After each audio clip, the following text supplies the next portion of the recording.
नमस्कार मित्रों। ये सुशीला टकभोरे की किताब शिकंजे का दर्द जो आत्मकथा है, उसका ये 5वां भाग मैं बना रहा हूँ। और आज हम इस पर बात करेंगे कि इसमें मतलब लेखिका के पिताजी के साथ या उनके समुदाय के लोगों के साथ समाज में जो भेदभाव होता था वो कई स्तरों पर होता था, कई जगहों पर होता था। तो उसी का एक उदाहरण जो है यहाँ पर हमको देखने को मिलता है। मैं उसे पढ़ता हूँ, उसके बाद उसको एक्सप्लेन करूँगा। मुझे पता था रेलवे स्टेशन पर कैंटीन में जहाँ मेरे पिता चाय पीते थे वहाँ उनके कप अलग रहते थे। वे दूर से चाय लेकर सबसे अलग बैठकर पीते थे। बाजार की होटलों में अंदर जाने की या बाहर के बेंच पर बैठने की मनाही थी। हमारे लोग स्वयं अछूत की तरह सिकुड़े सिमटे अलग रखा अपना कप उठाकर अपने हाथों से धोकर उसमें दूर से चाय लेकर पीते थे, फिर अपना कप धोकर अलग रख देते थे। खाने का कोई सामान मांगने या खरीदने पर दूर से फेंक कर दिया जाता था। ये सब अपना अपमान की बातें थी। फिर भी हमारे लोग बाजार में सबके सामने अपना अछूतपन दिखाते हुए डरे सहमे दूर से चाय या नाश्ता लेते रहते थे। मतलब ये स्थिति थी दलित समाज की कि लोग उनको छूने से भी डरते थे। सोचिए, आप खुद कल्पना कीजिए कि अगर हम दलित होते तो हमारे साथ इस ढंग से भेदभाव होता, कितना गुस्सा आता है, बहुत गुस्सा आता है। क्योंकि मेरे साथ भी कई बार भेदभाव किया गया है। मैंने जब काम किया है तो मुझे भी बहुत बुरा लगा है। तो एक समुदाय के साथ इस ढंग से है कि उसको चाय भी उसको अलग से कप में दिया जाता है, अलग से उसको कप में उसको धो करके वहीं रखा रहता है, उसी को उठाने के लिए कहा जाता है। उनको यदि कुछ खाने के सामान कोई मांग रहे हैं, बिस्कुट मांग रहे हैं, तो उसको फेंक के दिया जाए। बताइए ये क्या है समाज में? ये आखिर किसने? देखिए, ये करने वाले लोग कोई बहुत बड़े नहीं, ये बड़े लोग तो करते ही हैं। मतलब समान स्तर तक ये चीजें आ चुकी हैं। तो एक ही इसका कारण तो यही है ना कि हमारे हिंदू धर्म में इस ढंग से जो है, मतलब हमारे हिंदू धर्म नहीं कहूँगा क्योंकि मैं अपने को हिंदू नहीं मानता हूँ, मैं अपने को एक इंसान मानता हूँ और हम सब इंसान ही हैं। तो जो हिंदू धर्म मानते हैं उनके बारे में मैं बोल रहा हूँ कि जो हिंदू धर्म मानते हैं, तो सोचिए, आपको सोचना होगा कि ये कैसा धर्म है जहाँ पर इंसान के साथ इस ढंग से भेदभाव करने की जो है तरकीब बताई गई थी या उसको दिया गया था। छू लेने से ये हो जाएगा, वो हो जाएगा, क्या हो जाएगा? तो ये कह लीजिए कि ये जो विश्व गुरु अपने को बनाने की बात करते हैं कुछ कट्टरपंथी सब हिंदू धर्म के लोग, तो समझिए कि ये आप सोचिए कि ये कैसे हो सकता है। ये तो फिर से वही राज लाना चाहते हैं एक समय एक तरह से, जो जिसकी इस ढंग से एक दलित समुदाय के साथ इस ढंग से व्यवहार हो, जो उनके जैसे इनके पिता के साथ हुआ है। तो निश्चित रूप से इसमें बदलाव किया जाना चाहिए, ये ऐसा नहीं होना चाहिए। और ये जब तक धर्म इस ढंग की चीजें प्रचारित करता रहेगा तब तक ये खत्म नहीं, आज भी नहीं खत्म हुई है, बहुत हद तक नहीं मैंने हुई है, लेकिन अभी भी बहुत स्तर पर है ये भेदभाव। बहुत जगह दिखाई देता है कि कहीं घोड़े पर जो है नहीं चढ़ने दिया जाता है दलित दूल्हे को। तो आप देखिए कहीं मुख्यमंत्री तक किसी मंदिर में जाते हैं तो उनके जाने के बाद उनके दलित कोई नेता अगर मंदिर में जा रहे हैं तो उस मंदिर को बाद में धोया जाता है। ये क्या है? आज भी इस ढंग के हैं। महिलाओं को मंदिर में, सबरीमाला मंदिर में नहीं जाने दिया जाता है। ये सब क्या है?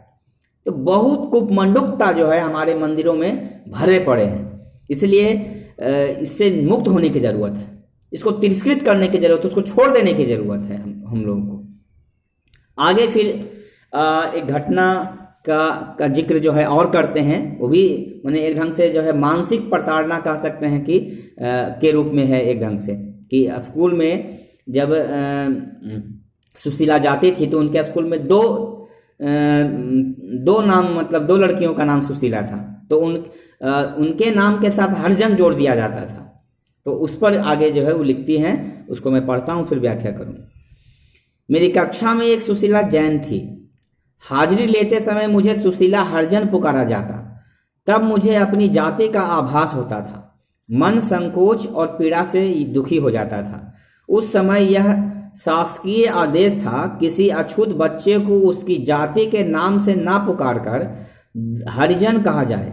हरिजन शब्द सुनकर ज्यादा शर्म आती थी। तब मैं शर्म और पीड़ा का अनुभव करने के अलावा कुछ नहीं कर सकती थी। मैं देखती थी कक्षा में पासी, खटीक, बलाई जाति के लड़के कभी शिक्षकों से किसी बात की जिरह या बहस करते थे तब बुरी तरह पीटे जाते थे। शिक्षक उन्हें जाति के नाम से अपमानित करते हुए पीटते थे। यह देखकर मैं कक्षा में अधिक डरी सहमी रहती थी। ये बात सच्चाई है, ये बात देखी जाती है। जब मैं पढ़ता था तो मैंने भी इस ढंग की घटनाएं देखी हैं, लेकिन उस समय मुझे एहसास ही नहीं होता था। अब मैं जब पढ़ने लगा हूं तब मुझे ये इस बात का एहसास होने लगा है कि वास्तव में दलित वर्ग के साथ ऐसा होता है। जो कमजोर घर के बच्चे होते थे, जो दलित वर्ग के बच्चे होते थे, उनको शिक्षक जो है बड़ी बेरहमी से मारते थे।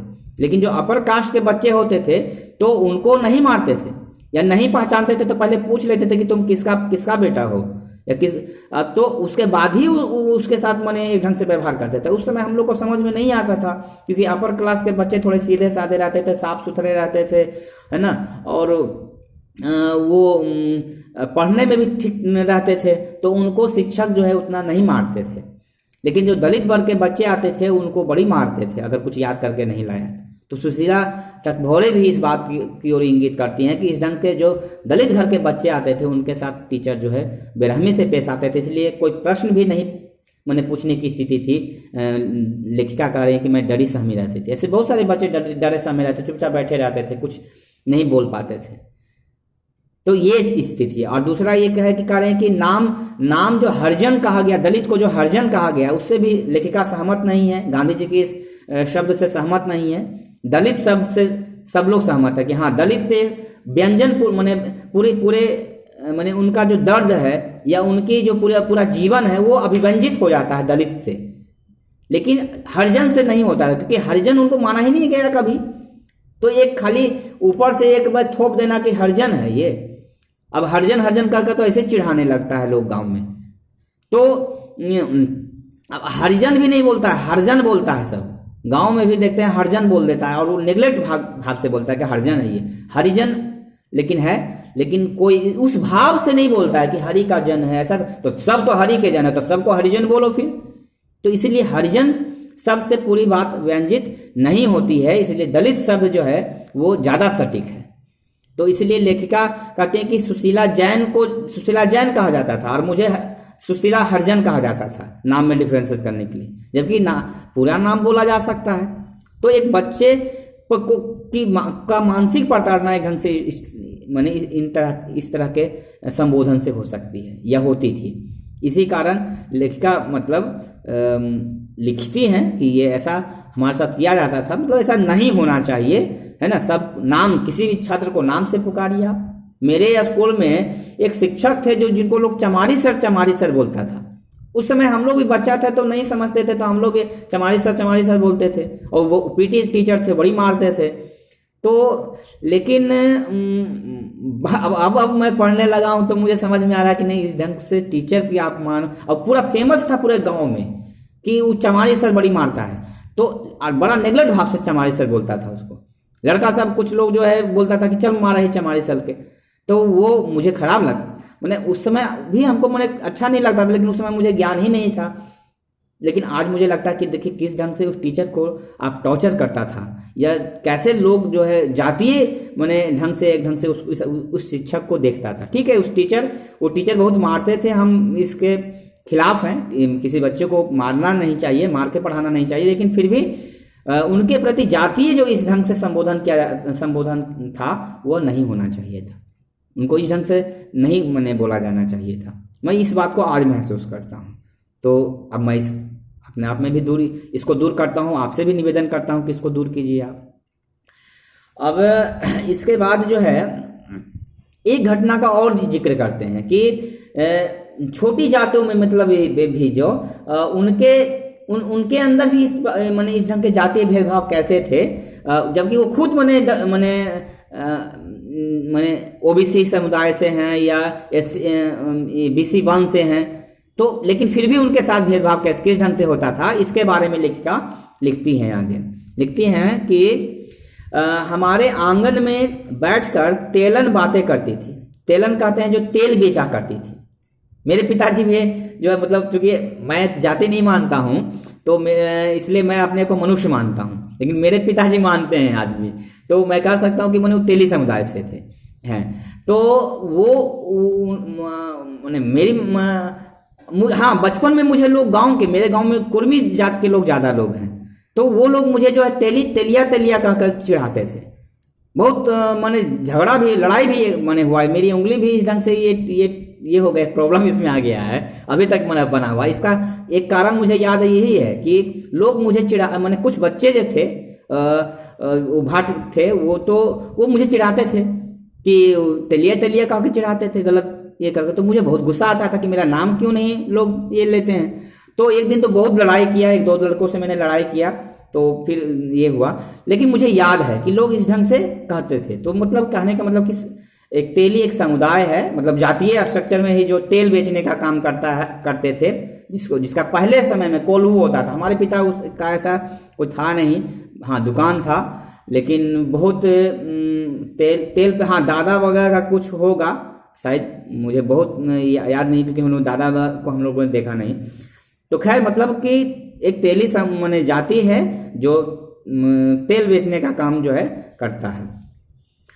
तो हमारे आंगन में बैठकर तेलन बातें करती, यह बात उसकी महानता जैसी लगती। माँ कहती, बेचारी बड़ी अच्छी है, दूसरे लोग तो छाह नहीं दावे, कितनी छिया कर रहे हैं, सब हमसे कितनी दूर रखे हैं। तेल का डिब्बा लेकर मैं उसके नजदीक चली जाती, तब तेलन हड़बड़ा कर कहती थी, अरे अरे छोरी दिखे नहीं है का। ऐसा कहने पर माँ मुझे डांटती थी। हम उससे दूर से तेल लेते थे, तब मुझे लगता था छुआछूत तो यह भी मानती है, फिर अपमान क्यों दिखाती है। बात तो सही है कि माने अपनापन दिखाती थी, मतलब उसके साथ, क्योंकि देखिए वो ये है कि ये बहुत माने जैसे ब्राह्मण हो गया, अपर कास्ट के ज़्यादातर लोग हो गए, वो जितना जातीय भेदभाव मानते हैं, नीचे के लोग उतना, मतलब ओबीसी के लोग या BC1 के लोग जो है ना, वो उतना भेदभाव नहीं मानते। मेरे घर में भी मतलब उतना भेदभाव जैसा कोई चीज़ नहीं था, हल्का फल्का। जैसे मैं कहीं से खेल के आता था धूल वगैरह से, तो लोग कह देते थे, मम्मी कह देती थी कि चमार जैसा लग रहे हो तुम। तो उस समय नहीं समझ में आता था, आज हमको समझ में आने लगा है चीज़ें। तो लेखिका को मैंने जो है, लेखिका कहते हैं कि वह तेलिन भी जो है वो हमारे साथ इस ढंग से भेदभाव मैंने करती थी। तो वो इसलिए करती होगी क्योंकि वो उसको दूसरे घरों में भी जाना होता होगा, और जब मानसिकता में अगर बैठ जाएगा कि किसी से छुआ जाने से वो चीज़ें गलत हो जाएगी, है ना, उसको फिर दूसरा कोई छुएगा तो वह भी अछूत हो जाएगा, वो भी है ना अपवित्र हो जाएगा। अगर मानसिकता में ये भाव बैठा हुआ है तो वो उसी ख्याल के हिसाब से जो है लोग भेदभाव करती होंगी। तो इस तेलन के मन में भी जो मानसिकता जातीय भेदभाव था उसको भी ये उजागर करती हैं। और ये अच्छी बात है कि रेसे को उघाड़ कर लेखिका यहाँ रख रही हैं और दिखा रही हैं कि कैसे किस ढंग से भेदभाव होता था। तो इस बात को हम लोग को भी समझना है और हमें इससे जो है मुक्त होना है, ये क्योंकि उचित नहीं है। तो आज इतना ही, अब फिर हम लोग जो है अब अगले वीडियो में मिलते हैं।